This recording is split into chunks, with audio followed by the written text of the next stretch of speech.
G'day and welcome to Choosing Your Uni. I'm Rob Malicki and today I'm in Port Douglas, and this is a kind of appropriate place to answer the question for you: is Australia expensive? Hello! Great photo bomb.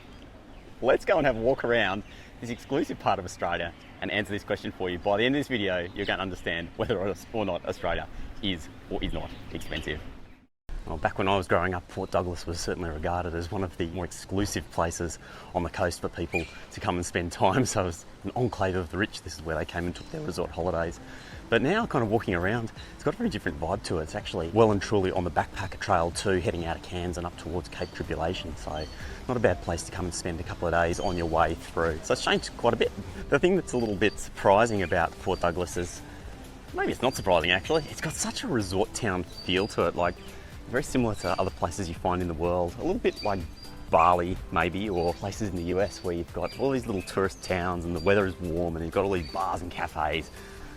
Yeah, it's a nice place to pass through. I'm not sure if I want to live here. Crocs, cyclones, 90% humidity. No, I wouldn't want to live here. But passing by is fun. Well, one of the most common things that you do hear from people who have recently come to Australia, whether they're here travelling or have come to study, is, wow, Australia is really, really expensive. And yeah, it's kind of true by global standards. Australia is relatively expensive because we have one of the highest standards of living and we have an amazing level of pay here. So salaries are also very high.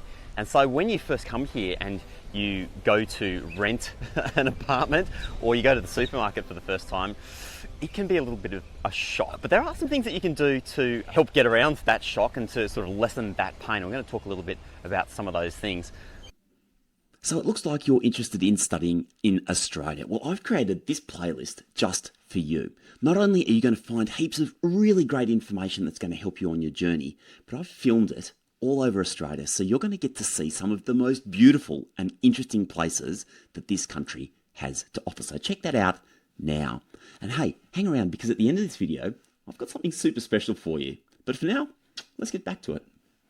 First and foremost though, is making sure that you get some casual work when you're here in Australia. Minimum wage here is really high compared to elsewhere in the world, and that's also why other parts of the cost of living are so high. Minimum wages, like time of filming, around $20 an hour for a regular shift. But of course, if you work like weekends and public holidays and things like that, you can earn, 1.5 times that at minimum wage. So obviously if you're working in places where there's skilled labor or other things like that, it can be paid very, very well.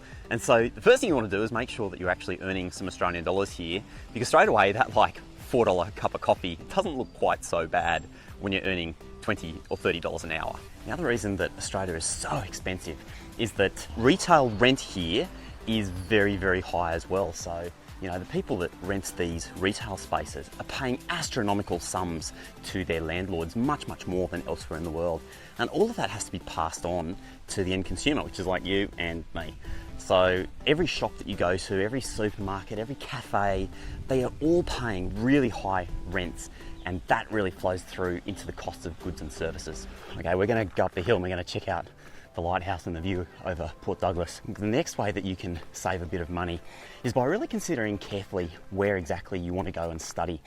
Obviously places like Sydney and Melbourne, the big cities, are where you're going to be paying the most for, firstly, tuition. Tuition is going to be your biggest expense coming to study in Australia. So tuition at the big universities in Sydney and Melbourne are going to cost you more than, for example, if you go to a regional university or a smaller university. So consider very carefully which university you're going to choose. Secondly, like accommodation in places like Sydney and Melbourne is a lot more. And so if you want to save money, if you move out to a regional area or a smaller city, even cities like Adelaide and Brisbane have got much lower rent than places like Sydney and Melbourne. So that's going to help you. So whilst the cost of living is high here, it does mean that when you're working here, it has the advantage for you that we have one of the world's best workplace protection systems, which is there to support you. So things like sick pay and other sorts of benefits like leave benefits, if you're working part and full time, are part of the protections that have been fought for and won over many years here in Australia. And so whilst salaries are high and those protections are high, it does mean that the cost of living is also high. But it's a trade-off. You can't have everything. Everything has to be paid for one way or another. the next thing you can do is to consider where in particular cities and how in particular cities you're going to live. So staying in things like share accommodation is going to save you a lot of money compared to, for example, staying in on-campus accommodation. Now, one of the other things that kind of bugs me a bit is that people complain about Australia being expensive, but they spend so much money on stupid stuff. And you can't really complain about the cost of living if you're going out and like frittering away money on things that aren't important. So, you know, if money is really tight, like don't go out and buy 2 coffees a day or, you know, upgrade to the most expensive type of meat or live in a really exclusive part of town or go out partying and drinking like 10 beers every Friday night. Like, no kidding, that's going to cost you a lot of money.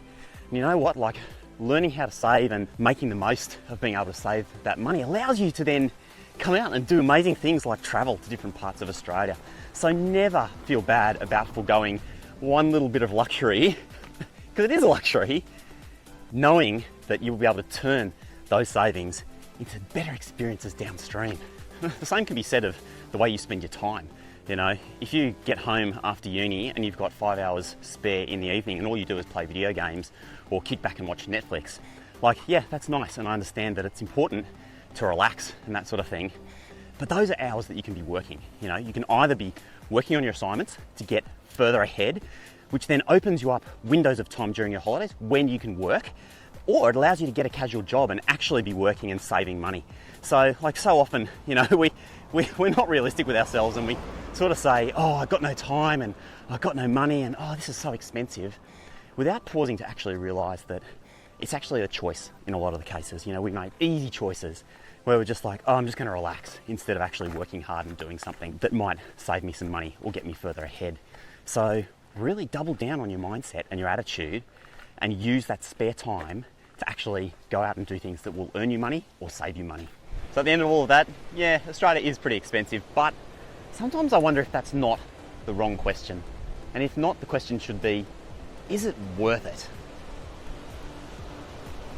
Yeah, Australia is definitely worth it.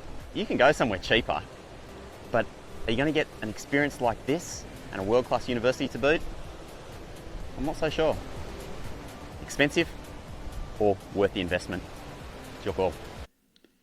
I'm passionate about helping people to come and study in Australia. I love this country and I love our universities because they're awesome. And I would be so privileged to be able to help guide you on your journey to come and study here. In order to do that, I've created a platform which is called choosingyouruni.com. It's just like this channel, independent, unbiased, and it's all got one thing at heart: trying to help you find the right degree and the right institution for you. Check it out at choosingyouruni.com, and there are going to be opportunities on that platform as well to engage directly with me so that I can help you to find the right options. The platform's completely free and you can get yourself set up in just a couple of minutes. Considering a degree can take you a number of years and costs tens of thousands of dollars, it's probably worth taking the time and working with someone that you can trust. So I'd love to guide you on this adventure. Check out the platform now. It's been awesome showing you around Fort Douglas today, and I'll see you next time on Choosing Your Uni. I'm Rob Malicki, and have a great day. Take care.